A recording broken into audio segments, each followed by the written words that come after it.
welcome to today's video.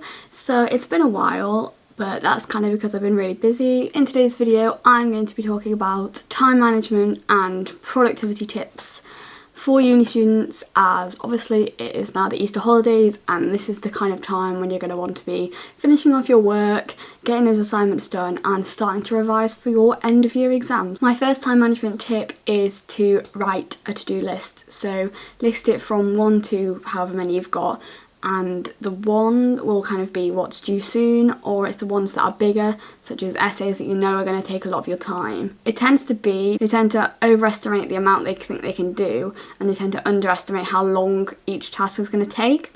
So for me, for writing an essay, it's a big job, and at the moment I dread them, which is something I'm trying to kind of like change my mindset around, because when I even hear the word essay, I don't want to do it. Like, nothing makes it sound like it's going to be something I'm going to want to do. So how I do it is I block it out. So that doesn't mean I block it out as in like just ignore it and don't do it at all. It means that I say I've got 2 weeks to do an essay, I know I can probably get a lot done in 1 day. So because when I do stuff I'm kind of very all or nothing, so I won't just do like a bit, I'll do a lot at a time. So I will work for 1 day, then I'll have a day off, maybe a couple of days off, and then I'll do another day of that essay. So I block out my time because otherwise I get fed up of looking at it, but it makes it a bit more easier to handle when I break it down into smaller things. So the first one will be like define what my question is, then my other part will be research one part of the question, and then the next time I come to do it I'll research the other side of the question, and then I build it up from there, so I'm not just kind of overwhelming myself with so much information. Try and block out your time. So if you don't like working in the morning and you work better in the evenings or in the nights, then block out your time that way. So timetable yourself. I'd probably say don't work for more than like an hour and a half at a time, because your brain will just go. And if you're reading something and you find that you need to read it about 5 times and it's still not going in, and you read it and then you realise you weren't actually paying attention, which is what happens to me a lot, basically just stop. Like, if you've not done what you need to do, just kind of get over it because by forcing yourself to do it, it's not going to help you. Because by forcing yourself to do it, you're not really gaining anything out of it. So you may think, try not to panic and be like, oh, I'm behind because I said I'd get this done today and I haven't. Because you're going to be more productive when you do actually do it. So why work 8 hours at like 20% when you can work like 2 hours at like 100%, and then you get the rest of the day to kind of do what you want? That's kind of my advice for knowing you've got tasks and stuff. For exam revision, it completely depends on what your exams are, but for me, mine kind of vary. Some of them are like weighted more heavily, so obviously I'll put more of my effort into those. Well, not really effort, but I'll put more time into those because obviously they're worth more. So obviously when it comes to exams, all your exams are different, they're all weighted differently, the techniques are going to be a bit different for what they are, but I always rewrite my notes. They're literally right in front of me. So this probably seems an absurd amount, and it probably is because I'm over the top because I'm first year and I don't really know what I'm doing. So how I did it was, as I went along, I wrote up my notes, I condensed them, I highlighted them, so they're really funky now, and then before my exam I break them down into little piles and I literally write like a big title on them. So if I'm in an exam and I'm like, oh, I need to find something on Freud, which I don't even do Freud, so that was a stupid example, but then I'll know like which pack to look at if I'm struggling. One thing that's very different for me from when I did my A-levels is I don't really have to remember anything. And this is gonna come and bite me on the back when I do have to remember stuff, because my brain is so not used to remembering things anymore.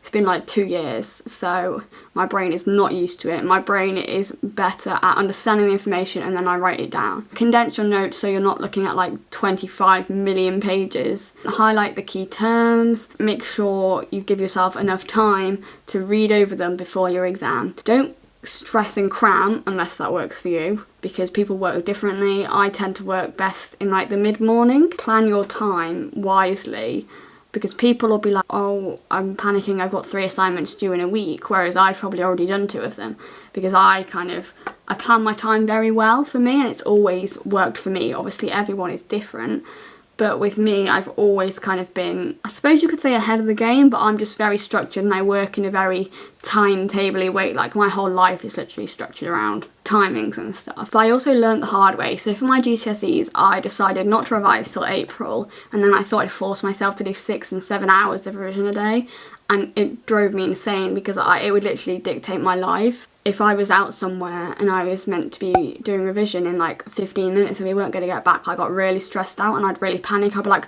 oh, I can't, I've got to do revision. And that was really toxic for me. And I kind of learned that while I worked well in a structured way, I really needed to start way earlier. I mean, I wasn't really too bothered about my GCSEs, but I'd learned and I took that upon myself to do like a little bit often, and that really worked in my favour. Where everyone was panicking that they hadn't learnt stuff, I'd be panicking too, but in a way I'd kind of know I did actually know it. I tend to make sure I understand, say, lecture 1 before I go on to lecture 2, because obviously, maybe not at the beginning, but the topics will tend to build on others, and if I don't have a good foundation of one thing, then I'm going to be spending a lot more time on lecture 2 because I'm trying to understand what it's going on about in the first place, rather than just kind of sorting out my time and being productive and making sure I know the first lot. Another really key thing for time management and being productive is sleep.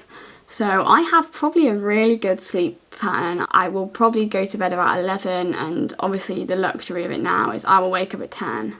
That's just kind of what I've done. Obviously, because things are online, there's only been a certain times when I do have to get up for like a 9 a.m, but even then, it's very occasional. So I think I've been lucky because things haven't been in person, and I'm probably going to be in a big shock next year when I do have to be places at what I would consider silly early. I work best in the morning, like I've said. Some people in my uni flat will do all-nighters and they will work at like 4 a.m, and I mean, I'm just asleep then. If you're stressing out and you're panicking that you don't know something, go to sleep.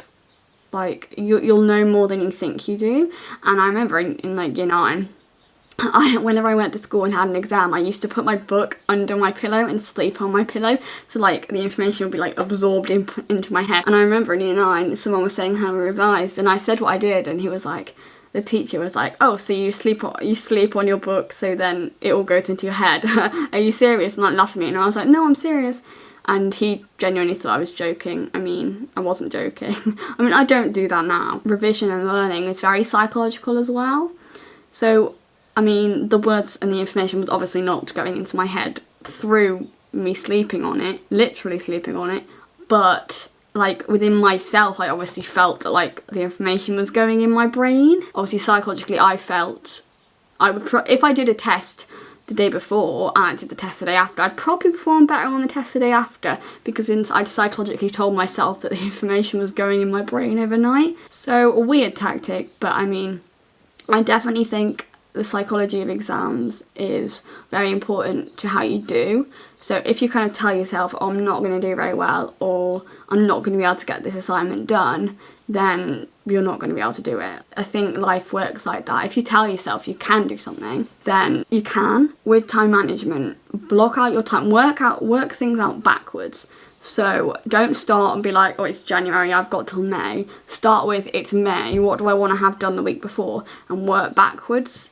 So then you can time it out, and you'll probably work out you don't actually need to work that often. It might even work out you only need to do something once a week. If you think how many times have you sat scrolling on TikTok for hours, that could just be an hour that you've done, and it could literally cut out so much stress that you have further down the line because you've already done what everyone's already stressing about. Another thing I tend to do before exams is just kind of making sure I'm prepared. So making sure I know like where I'm sitting. That only applies if it's like in person, but make sure I know when the exam is, how long I've got to do it, what it involves for each question, what's things I'm allowed out. So if it's open a book, do I have my notes ready? Do I know where I'm going to do my exam? What time I'm going to do it? How I'm going to do it? Like, am I going to do it in my room? Everything about that, because then I'm ready and it's not kind of in my mind, in the back of my mind, is something that I know I'm stressing about.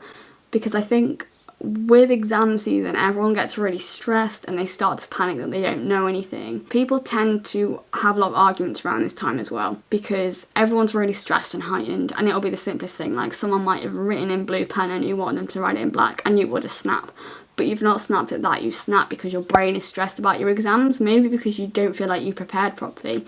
But if you have every little detail kind of planned out, then your brain is worrying about less, Like, you may not know you're worried about it, but your brain kind of is, if that makes sense. So my final kind of time management, productivity, student hack is take your time and allow yourself to not accomplish what you want. Say you want to do 5 things in the day and you've only done 3. Try not to beat yourself up. Like, it's really hard, definitely, because that's something I struggle with a lot. But try to see it as you've done 3 things and you're doing way more than people who aren't even doing anything. I know degrees don't really work like that. Like, you're not really against anyone like you are in school, because you're kind of just doing it. Like, you could all get first class degrees if everyone worked hard enough. But like in school, you were always compared to everyone. But always kind of see it as you've done 3 things. That's 3 less things that you've kind of got to worry about next. If you have 2 days off and you realise you need to do something, maybe do it the next day. Like, it's not a rigid pattern, and don't make it into one, because it'll drive you insane and you'll lose any other part of your life. You'll lose social life, or you'll lose the freedom that you have. Obviously, studying's important and you want to do well, but don't let that dictate everything else in your life. So if you have it planned, you want to do an essay today, and someone goes, let's go out to the beach. Go out to the beach, move your essay day. Unless it's really important, like the essay is due the next day or something. But even if it is, you should already be really, really well prepared, that you probably don't even need to spend the time on it. So spread it out so that you can be flexible, because that's one thing. Having a balance at uni between like life and work is really important, and it's probably one of the most important things in terms of doing well in a degree, and also like developing as a person and making sure you're not like stressed and crying all the time. Like, you can stress and cry all the time, but have times when you don't stress and cry, if that makes sense. So thank you for watching. I hope you found it useful, and if you did, then please give it a thumbs up and subscribe, and I will see you for the next video. Bye!